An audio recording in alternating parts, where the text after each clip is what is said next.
Hello friends, आपका स्वागत है सिविलियन क्लासेस में। तो आज हम डिस्कस करेंगे थ्योरी ऑफ स्ट्रक्चर के नेक्स्ट यूनिट, जिसमें हम लोग पढ़ेंगे फिक्स्ड बीम के बारे में। तो प्यारे बच्चों, आज हम आपके सिलेबस के यूनिट नंबर 3, जिसमें पढ़ना है फिक्स्ड बीम के बारे में, आज हम चर्चा करेंगे। ठीक है ना। तो सबसे पहले हम बात करेंगे फिक्स्ड बीम कहते किसको है। सबसे पहले हम लोग बात करेंगे कि फिक्स्ड बीम किसको कहते हैं। तो प्यारे बच्चों, हम लोग 4th सेमेस्टर में भी पढ़े हैं और मैकेनिक्स में भी फिक्स्ड बीम का डिफिनीशन हम लोग पढ़े हैं। क्या बोलते थे प्यारे बच्चों? ऐसा बीम जिसका दोनों एंड फिक्स्ड सपोर्ट से क्या हो, सपोर्टेड हो। क्या बोले प्यारे बच्चों? ऐसा बीम जिसका दोनों एंड फिक्स्ड सपोर्ट से सपोर्टेड हो, उसको क्या बोलते हैं? फिक्स्ड बीम कहते हैं। तो प्यारे बच्चों, हम क्या लिखेंगे? हम इसको लिख सकते हैं प्यारे बच्चों, it is a beam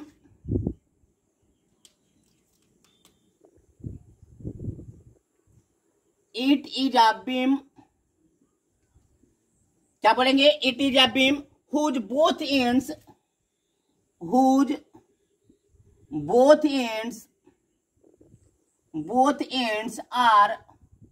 are fixed.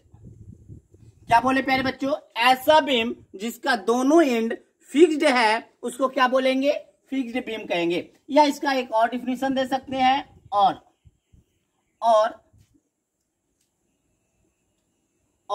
both ends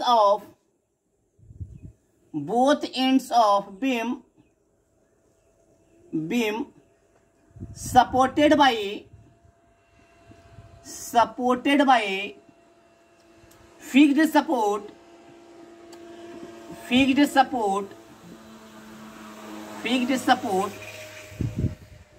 that beam is called fixed beam. क्या कहलाएगा वैसा बीम? फिक्स्ड बीम कहलाएगा। क्या बोले प्यारे बच्चों? It is a beam whose both ends are fixed. ऐसा बीम जिसका दोनों एंड्स फिक्स्ड है, वो फिक्स्ड बीम कहलाएगा। या इसको ये भी बोल सकते हैं, both ends of beams supported by fixed support, that beam is called fixed beam. प्यारे बच्चों, हम मान लेते हैं ये हमारा क्या है? एक बीम है जिसका बोथ एंड क्या है? सपोर्टेड है। जिसका बोथ एंड क्या है? सपोर्टेड है। किससे सपोर्ट है? तो फिक्स्ड सपोर्ट से सपोर्टेड है। तो ऐसे बीम को हम लोग क्या बोलेंगे? फिक्स्ड बीम कहेंगे। क्या कहेंगे? फिक्स्ड बीम कहेंगे। इस सपोर्ट को क्या बोलते हैं प्यारे बच्चों? फिक्स्ड सपोर्ट कहते हैं। Fixed support.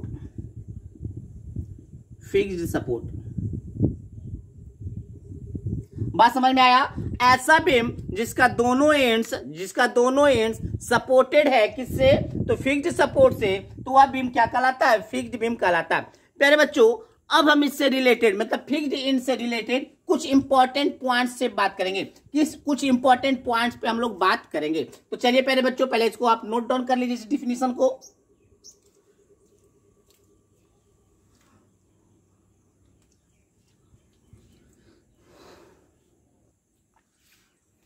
चलिए प्यारे बच्चों, हम लोग चर्चा करेंगे some important points related to fixed beam. Fixed beam से रिलेटेड कुछ इंपॉर्टेंट पॉइंट्स के बारे में हम लोग चर्चा करेंगे। तो देखिए प्यारे बच्चों, फिक्स्ड बीम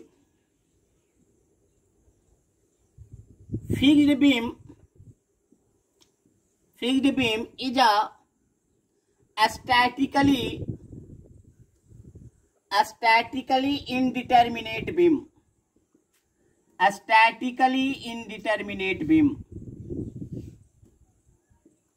क्या बोले प्यारे बच्चों?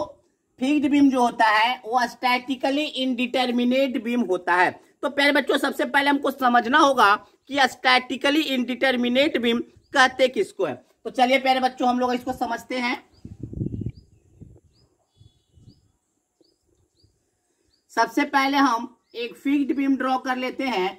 मान लेते हैं ये हमारा फिक्स्ड बीम है। मान लेते हैं प्यारे बच्चों, ये हमारा फिक्स्ड बीम है।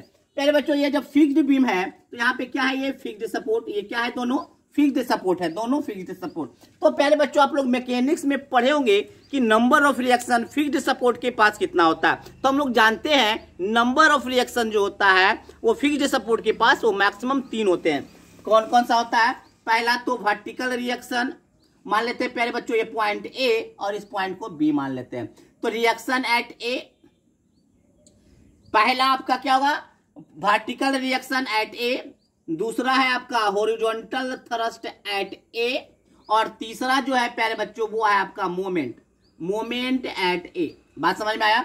उसी प्रकार से प्यारे बच्चों बी पॉइंट पे भी क्या लगेगा, vertical reaction at B, horizontal thrust बोलते हैं प्यारे बच्चों, जो हॉरिजॉन्टल में फोर्स लगता है बीम पर उसको थ्रस्ट फोर्स, थ्रस्ट करने का मतलब है इस तरह से लिखते हैं थ्रस्ट, तो thrust horizontal thrust force H B, और दूसरा है क्या प्यारे बच्चों, मोमेंट्स। तो हमको पता है प्यारे बच्चों किसी भी फिक्स्ड सपोर्ट के पास 3 रिएक्शन डेवलप करते हैं, पहला vertical reaction, horizontal reaction and movement. अब देखिए प्यारे बच्चों हमारे पास इक्विलिब्रियम इक्वेशन कितना है, इक्विलिब्रियम इक्वेशन कितना है जिससे हम किसी भी बीम को सॉल्व करते हैं, इक्विलिब्रियम इक्वेशन। तो प्यारे बच्चों हमारे पास इक्विलिब्रियम इक्वेशन 3 होते हैं। पहला summation of horizontal force equal to 0, summation of vertical force equal to 0 and summation of moment equal to 0। अब देखिए प्यारे बच्चों हमारे पास 3 नोन इक्वेशन होता है, इन 3 नोन इक्वेशन का हम यूज कर सकते हैं, मदद ले सकते हैं। तो प्यारे बच्चों हम तो ये कर सकते हैं ना, 3 इक्वेशन से 3 ही अननोन निकल सकता है, 3 इक्वेशन से 3 ही अननोन निकल सकता है। बट यहां पर अगर हम देखें प्यारे बच्चों अननोन रिएक्शन के बारे में बात करें तो 3 इधर है और 3 इधर है, तो कितने अननोन रिएक्शन है प्यारे बच्चों, 6 अननोन रिएक्शन है। तो क्या 6 अननोन रिएक्शन का वैल्यू इस 3 इक्विलिब्रियम इक्वेशन से निकाला जा सकता है क्या, नहीं। ये प्यारे बच्चों इस 3 इक्विलिब्रियम इक्वेशन से 3 ही रिएक्शन को निकाला जा सकता है, बट हमारे फिक्स्ड बीम में 6 रिएक्शन होते हैं, तो 6 रिएक्शन को निकालना 3 इक्विलिब्रियम इक्वेशन से संभव नहीं है। तो प्यारे बच्चों जितना भी अननोन रिएक्शन है उसको निकालने के लिए उसके वैल्यू को निकालने के लिए इक्विलिब्रियम इक्वेशन के अलावे किसी और इक्वेशन का हमको अगर यूज करना पड़ता है तो वैसा बीम कहलाता है स्टैटिकली इंडिटरमिनेट। या हम ये भी बोल सकते हैं कि ऐसा बीम जिसके सारे अननोन रिएक्शन इक्विलिब्रियम इक्वेशन के मदद से नहीं निकाले जा सकते हैं, वैसे बीम क्या कहलाते हैं, स्टैटिकली इंडिटरमिनेट बीम। अगर हम बात करें प्यारे बच्चों तो ये आपका क्या हो गया, स्टैटिकली इंडिटरमिनेट बीम। कैसा हो गया, बात समझ में आया, हमने क्या बताया, स्टैटिकली इंडिटरमिनेट बीम। बात समझ में आया प्यारे बच्चों। हमने क्या बोला कि हमारे पास 3 इक्विलिब्रियम इक्वेशन है, summation of horizontal force equal to 0, summation of vertical force equal to 0 and summation of moment equal to 0। तो प्यारे बच्चों इस 3 इक्विलिब्रियम इक्वेशन से हम 3 ही अननोन रिएक्शन को निकाल सकते हैं, बट हमारे पास 6 अननोन रिएक्शन है, RA, HA, MA, RB, HB और MB, 3 इधर, टोटल 6 रिएक्शन अननोन है। तो 6 रिएक्शन को निकालने के लिए एटलीस्ट 6 इक्विलिब्रियम इक्वेशन हमको पता होना चाहिए, बट इक्विलिब्रियम इक्वेशन तो 3 होते हैं, तो 3 से 3 ही निकल पाएंगे, 3 ही अननोन रिएक्शन निकल पाएंगे।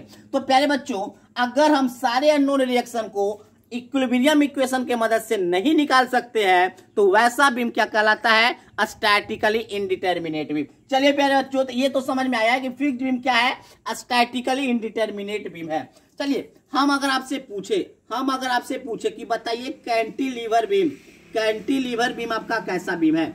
मान लीजिए ये आपका कैंटिलीवर बीम है, आपको बताना है कि ये स्टैटिकली इंडिटरमिनेट है या स्टैटिकली डिटरमिनेट है, स्टैटिकली इंडिटरमिनेट है या स्टैटिकली इंडिटरमिनेट है, बताइए। तो प्यारे बच्चों कैंटिलीवर बीम में एक ही एंड पे सिर्फ फिक्स्ड होता है, दूसरे एंड पे फ्री होता है। तो फ्री होता है तो यहाँ पे 3 रिएक्शन आएंगे प्यारे बच्चों, HA, MA एंड तीसरा है RA। तो प्यारे बच्चों 3 अननोन रिएक्शन को 3 इक्विलिब्रियम इक्वेशन के सहारे निकाला जा सकता है। जब हम 3 अननोन रिएक्शन को इक्विलिब्रियम इक्वेशन के मदद से निकाल सकते हैं तो ये कैसा होगा, स्टैटिकली डिटरमिनेट होगा, ना कि इनडिटरमिनेट होगा। बात समझ में आया। तो आपका जो कैंटिलीवर बीम है वो आपका कैसा है, स्टैटिकली डिटरमिनेट बीम कहलाएगा। चलिए अब हम बात करते हैं, ये तो आपका कैंटिलीवर बीम हुआ है ना, ये कौन सा हुआ, कैंटिलीवर बीम। चलिए प्यारे बच्चों, आप लोग सोच कर बताइए, सिंपली सपोर्टेड बीम कैसा बीम है? स्टैटिकली इनडिटर्मिनेट बीम है या स्टैटिकली डिटर्मिनेट बीम है? चलिए सोचिए।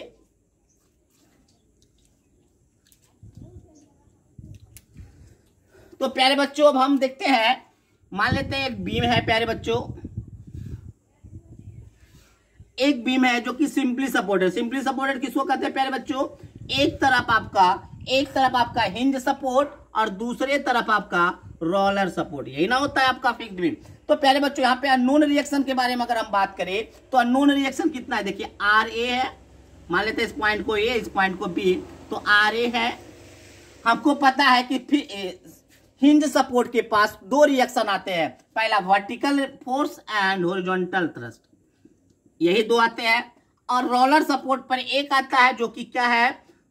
जो कि क्या है प्यारे बच्चों? वर्टिकल रिएक्शन होता है, ठीक है ना। तो देखिए प्यारे बच्चों, सिंपली सपोर्टेड बीम में कितना अननोन रिएक्शन आ गया? सिंपली सपोर्टेड बीम में कितना अननोन रिएक्शन आ गया?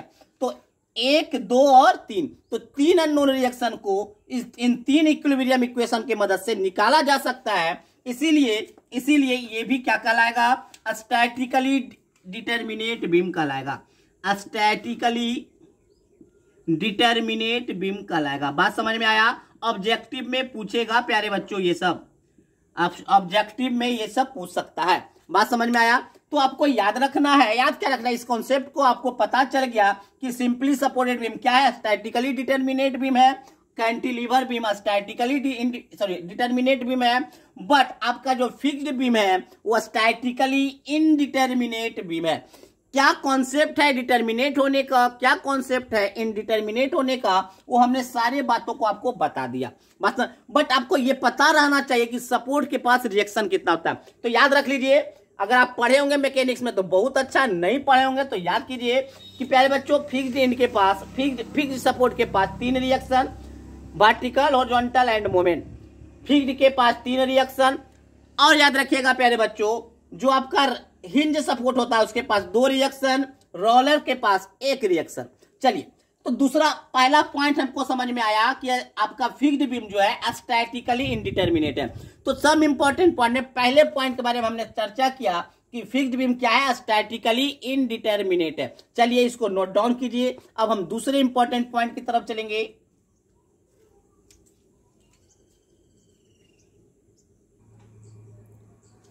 चलिए प्यारे बच्चों, नेक्स्ट पॉइंट देखते हैं। In the fixed beam,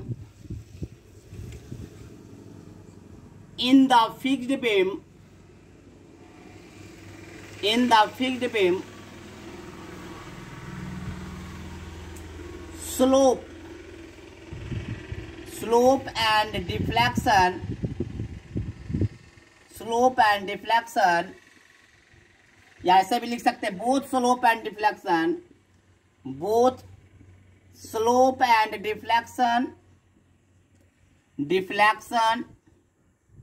are zero at both end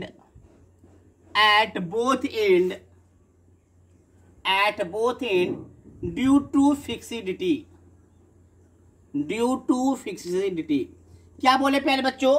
in fixed beam में स्लोप एंड डिफ्लेक्शन दोनों क्या होता है? बोथ एंड्स पर 0 होता है। क्यों 0 होता है? तो ड्यू टू फिक्सिडिटी। तो देखते हैं प्यारे बच्चों क्या कहना चाह रहा है। मान लेते हैं प्यारे बच्चों, मान लेते हैं ये हमारा बीम है, ये हमारा फिक्स्ड बीम है। चलिए, ये हमारा क्या है? फिक्स्ड बीम है। अब ये बताइए प्यारे बच्चों, फिक्स्ड बीम है, अगर इस पे कोई लोड लगाया जाए, मान लेते हैं इस पर कोई लोड लगाया गया, तो लोड अगर लगाया जाएगा तो ये डिफॉर्म होगा, इलास्टिक कर्व बनेगा, डिफॉर्म होगा, है ना। तो देखिए प्यारे बच्चों, जब ये डिफॉर्म होगा तो इस तरह का शेप लेगा। तो आप देख रहे होंगे प्यारे बच्चों, अगर इस इंड का बात करें तो इस इंड पे डिफ्लेक्शन भी मान लेते हैं, इस इंड को ए मानते हैं, इस इंड को बी मानते हैं, तो हम क्या बोलेंगे? Deflection at point A equal to 0। Slope भी देखिए, यहाँ पे स्लोप अगर खींचिएगा, टेंजेंट खींचिएगा तो एक्स एक्सिस ही आ जाएगा, तो मतलब टेंजेंट भी 0, मतलब स्लोप भी dy/dx at A point equal to 0। पहले बच्चों यहाँ पे अगर बात करें तो बाई बी इजिकल टू 0, क्यों? देखिए तो यहाँ पे कोई डिफ्लेक्शन हुआ है क्या? यहाँ पे डिफ्लेक्शन नहीं हुआ है, यहाँ पे बीम नहीं झुका है, यहाँ पे बीम नहीं डिफॉर्म किया है, इसीलिए डिफ्लेक्शन क्या होगा? बी पॉइंट पे 0। And slope at B point भी 0 होगा। क्यों? क्योंकि देखिएगा प्यारे बच्चों, यहाँ पे अगर आप टेंजेंट खींचेगा तो हॉरिजॉन्टल आएगा, दैट मींस स्लोप इज 0। तो प्यारे बच्चों इस पॉइंट को याद रखिएगा कि क्या बोले, in fixed beam both slope and deflection are 0 at both ends. बात समझ में आया? दोनों एंड पे, फिक्स्ड बीम में दोनों एंड पे स्लोप एंड डिफ्लेक्शन क्या होता है? 0 होता है। किस लिए 0 होता है? तो ड्यू टू फिक्सिडिटी, फिक्स होने के कारण डिफ्लेक्शन और स्लोप दोनों 0 हो जाता है। बात समझ में आया? तो प्यारे बच्चों ये बहुत ही इंपॉर्टेंट टर्म्स है, क्योंकि ये हमारा बाउंड्री कंडीशन होगा। आगे हम इस दोनों टर्म को यूज करेंगे, हम इन दोनों टर्म को आगे हम यूज करेंगे। आप इसको क्या कीजिएगा? याद रखिएगा, ठीक है ना? चलिए इसको आप सॉल्व कर लीजिए, देख लीजिए, पहले इसको नोट डाउन कर लीजिए, नेक्स्ट में चलते हैं।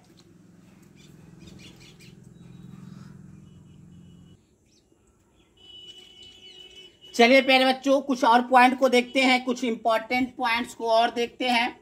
क्या बोले? There are mainly 4 unknown reaction RA, RB या RA, MA, RB and MB, RA, MA, RB and MB. There are mainly 4 unknown reaction RA, MA, RB, MB are developed.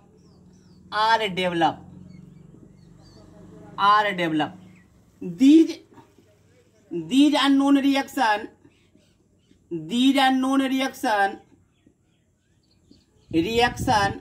are calculated by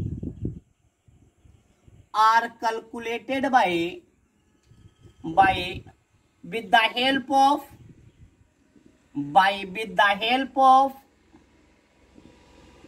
equilibrium equation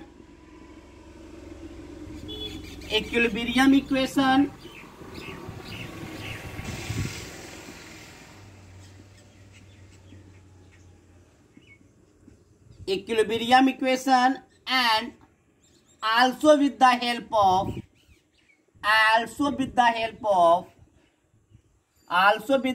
of deformation equation।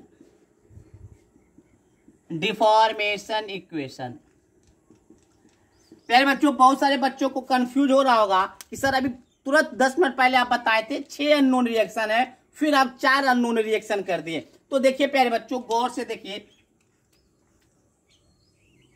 मान लेते हैं ये आपका fixed beam है, ये आपका fixed beam है। अब देखिए प्यारे बच्चों जनरली जो इस बीम पे जो लोड लगेगा वो वर्टिकली लगेगा, डाउनवर्ड लगेगा।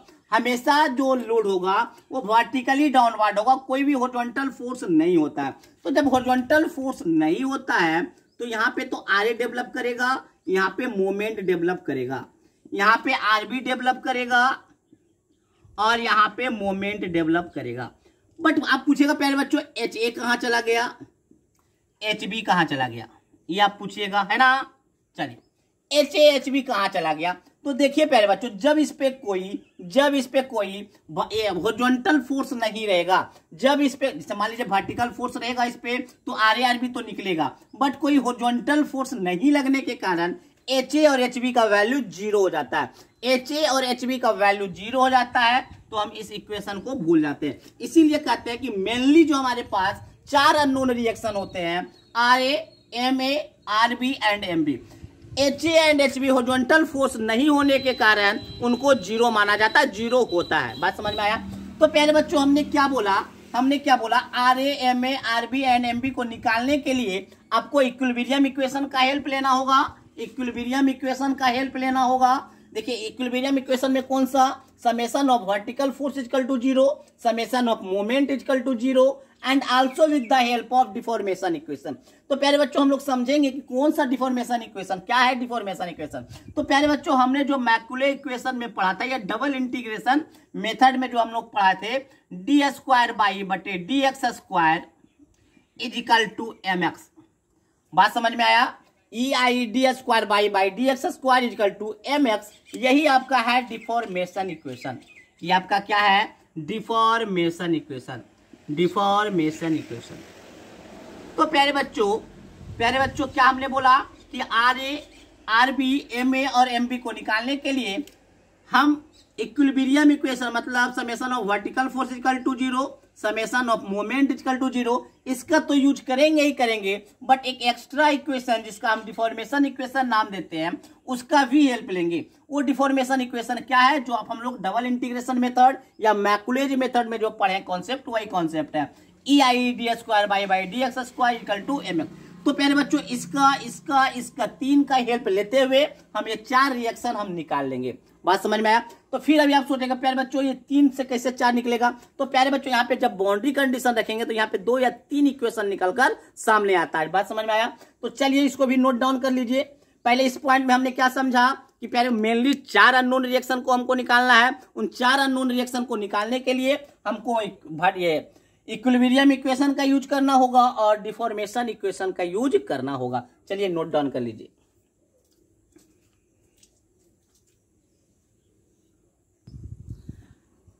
पहले बच्चों इस डिफॉर्मेशन इक्वेशन को सॉल्व करने के लिए हम क्या लगाएंगे? बाउंड्री कंडीशन लगाएंगे। क्या लगाएंगे? बाउंड्री कंडीशन लगाएंगे। और बाउंड्री कंडीशन मेरा क्या होगा? बाउंड्री कंडीशन होगा कि बाई ए इक्वल टू 0 होता है, बाई बी इक्वल टू 0 होता है, D Y by D X at A point 0 होगा, D Y by D X at B point B 0 होगा। इन 4 बाउंड्री कंडीशन के मदद से हम लोग डिफॉर्मेशन इक्वेशन को सॉल्व करेंगे। ठीक है, चलिए नोट डाउन कर लीजिए।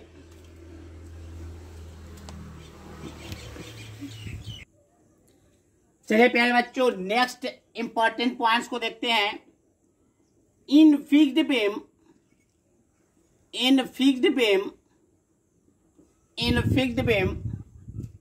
नेचर ऑफ फिक्सिंग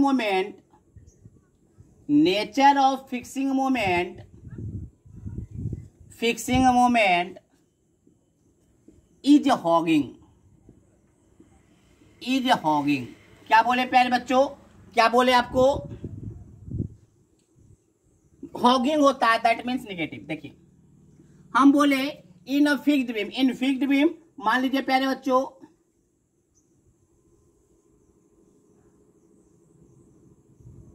ये आपका फिक्स्ड बीम है।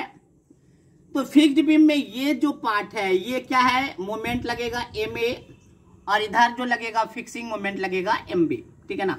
अब देखिए प्यारे बच्चों इसको कैसे बोलेंगे हम हॉगिंग मोमेंट और कैसे हम बोलेंगे सैगिंग मोमेंट। तो सबसे पहले आप जानिए प्यारे बच्चों,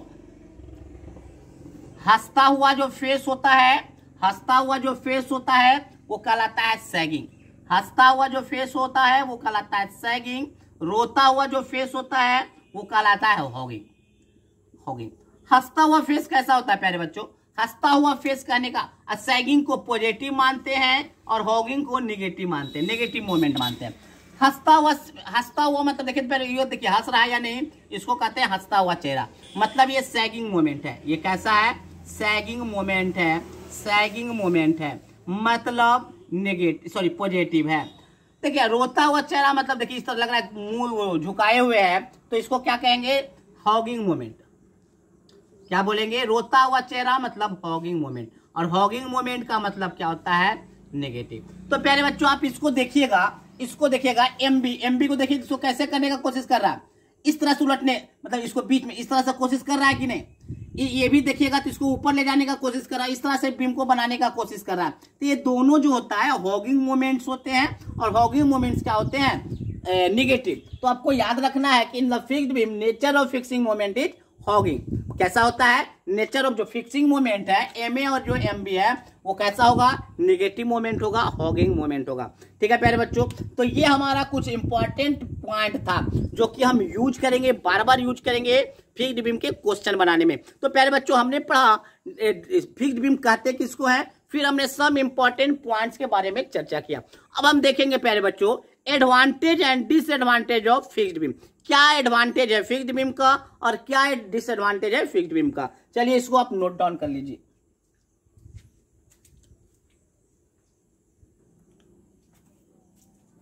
पहले बच्चों हम लोग बात करेंगे advantage of fixed beam. Fixed beam का क्या क्या एडवांटेज है, ठीक है। तो देखिए प्यारे बच्चों, lesser magnitude of bending moment occurs in fixed beam with respect to simply supported beam।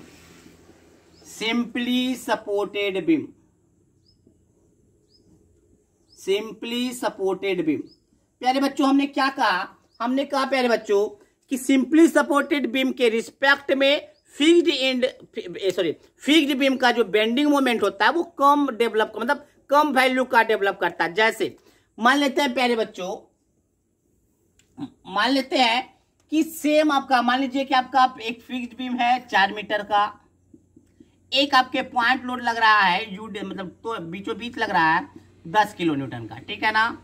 अगर हम पहले बच्चों फिक्स्ड एंड का बात करें, एक फिक्स्ड बीम है सेम 4 मीटर का ही है और पॉइंट लोड लग रहा है 10 किलो न्यूटन 2 मीटर। तो प्यारे बच्चों हम लोग देखेंगे कि इस पे जो बेंडिंग मोमेंट डेवलप करेगा, मैक्सिमम बेंडिंग मोमेंट जो इस पे डेवलप करेगा जो इसके रिस्पेक्ट में कम होगा। मतलब इसमें जो बेंडिंग मोमेंट डेवलप करेगा सिंपली सपोर्टेड बीम के रिस्पेक्ट में कम बेंडिंग मोमेंट डेवलप होगा। तो ये बहुत बड़ा एडवांटेज है प्यारे बच्चों। अगर आपका पास बेंडिंग मोमेंट कम है तो फेल होने के चांसेस बहुत ही कम हो जाते हैं।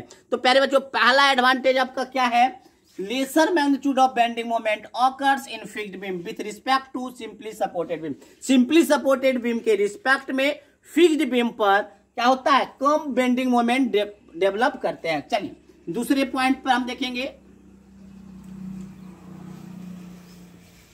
दूसरा पॉइंट क्या है प्यारे बच्चों, जब बेंडिंग मोमेंट कम डेवलप कर रहा है तो डिफॉर्मेशन भी क्या होगा, कम डेवलप करेगा। क्या बोले प्यारे बच्चों, lesser magnitude of maximum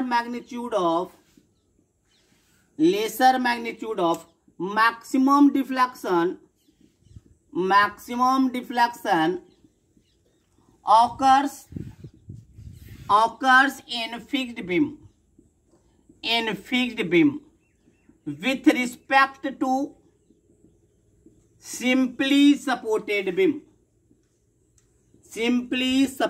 beam। क्या बोले प्यारे बच्चों, हम फिर से वैसा एग्जांपल लेते हैं। मान लेते हैं एक आपका फिक्स्ड बीम है और एक आपका सिंपली सपोर्टेड बीम है। मान लेते हैं ये 4 मीटर है, ये भी 4 मीटर है। एक आपका क्या लग रहा है, लोड लग रहा है सेंटर पे 10 किलो न्यूटन, यहाँ पे भी सेंटर पे 10 किलो न्यूटन। तो जब आप देखिएगा तो यहां पर जो डिफ्लेक्शन जो होगा ये होगा बाई मैक्स 1। यहां पे मान लेते हैं जो डिफ्लेक्शन हुआ, यहां पे जो डिफ्लेक्शन हुआ बाई मैक्स 2। तो देखिएगा प्यारे बच्चों बाई मैक्स 1 जो होगा वो 100% बाई मैक्स 2 के रिस्पेक्ट में ज्यादा होगा, बाई मैक्स 2 के रिस्पेक्ट में ज्यादा होगा। तो देखिए प्यारे बच्चों दूसरा जो एडवांटेज था यही था कि जो मैक्सिमम डिफ्लेक्शन जो ऑकर्स करेगा फिक्स्ड बीम में सिंपली सपोर्टेड बीम के रिस्पेक्ट में कम होगा। हम क्या बोले, सॉरी बाई मैक्स 1 ज्यादा होगा, बाई मैक्स 2 ज्यादा होगा। मतलब फिक्स्ड बीम में जो मैक्सिमम डिफ्लेक्शन ऑकर्स करेगा वो सिंपली सपोर्टेड बीम के रिस्पेक्ट में कम होगा। तो प्यारे बच्चों ये बहुत बड़ा एडवांटेज है, बहुत ही बड़ा एडवांटेज है। क्या एडवांटेज है, जब हमारा डिफ्लेक्शन ही कम होगा तो फेल होने के चांस भी कम होंगे। वाइस वर्सा बेंडिंग मोमेंट कम तो डिफ्लेक्शन कम तो आपका फेल्योर का चांसेस भी कम। तो प्यारे बच्चों बहुत ही अच्छे एडवांटेज है। तो प्यारे मेनली जो एडवांटेज है फिक्स्ड बीम का ये 2 है। अगर हम कोई तीसरा एडवांटेज है नहीं वो बनाना पड़ता है। ठीक है प्यारे बच्चों, जो मेन जो है आपका एडवांटेज है वो 2 एडवांटेज है। अब हम बात करेंगे डिसएडवांटेज का। एडवांटेज में क्या बोले कि बेंडिंग मोमेंट भी कम डेवलप करता है आपका फिक्स्ड बीम में, और डिफॉर्मेशन भी कम होता है फिक्स्ड बीम में, ठीक है ना। अब हम बात करेंगे डिसएडवांटेज ऑफ फिक्स्ड बीम। चलिए नोट डाउन कर लीजिए।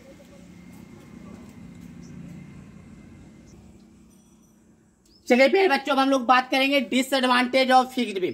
तो देखिए पहला डिसएडवांटेज हम देखते हैं, due to फिक्सिडिटी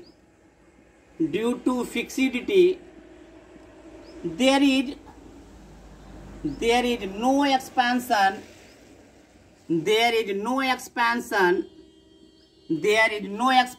of beam when rise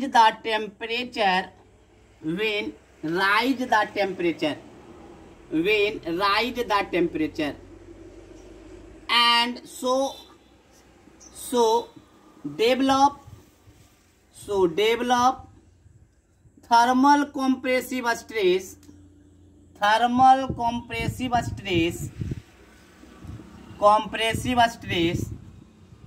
on beam। क्या बोले प्यारे बच्चों, देखिए ये आपका जो है बीम है जो कि फिक्स्ड बीम है, जो कि आपका क्या है फिक्स्ड बीम है। अब देखिए प्यारे बच्चों, अब यहां पे हम क्या कर रहे हैं, राइज टेम्परेचर का क्या कर रहे हैं, टेम्परेचर बढ़ा रहे हैं, राइज द टेम्परेचर। अब ये बताइए, हमको पता है किसी भी टेम्परेचर बढ़ाने से किसी भी मटेरियल कोई भी मटेरियल क्या होना चाहता है, एक्सपैंड होना चाहता है। तो प्यारे बच्चों ये दोनों एंड क्या है, फिक्स्ड है। तो फिक्स्ड होने के कारण मतलब ड्यू टू फिक्सिडिटी ये बीम का एक्सपेंशन नहीं हो पाता है। जब बीम का एक्सपेंशन नहीं हो पाएगा तो क्या होगा प्यारे बच्चों, देखिए तो ये जो है जब बीम एक्सपेंड नहीं हो पाएगा तो ये जो फिक्स्ड सपोर्ट है इस पे क्या लगाएगा, कॉम्प्रेसिव स्ट्रेस लगाएगा, जिससे बीम पे क्या डेवलप होता है, थर्मल कॉम्प्रेसिव स्ट्रेस। अब हमको पता है प्यारे बच्चों किसी भी बीम पे या किसी भी मटेरियल पे कोई स्ट्रेस डेवलप करता है तो ये सब बड़ा डिसएडवांटेज होता है, क्योंकि अगर स्ट्रेस डेवलप किया तो स्ट्रेस के कारण फेल होने के चांसेस होते हैं। तो प्यारे बच्चों हमने क्या बोला, due to fixidity there is no expansion of beam. Fixidity होने के कारण इसमें बीम में एक्सपेंशन नहीं होता है जब टेम्परेचर राइज करता है, और क्या डेवलप कर जाता है, थर्मल कॉम्प्रेसिव स्ट्रेस डेवलप कर जाता है। तो ये थर्मल कॉम्प्रेसिव स्ट्रेस के कारण इसके फेल होने के चांस बढ़ जाते हैं। चलिए इसको नोट डाउन कीजिए, हम दूसरे डिसएडवांटेज की तरफ चलते हैं।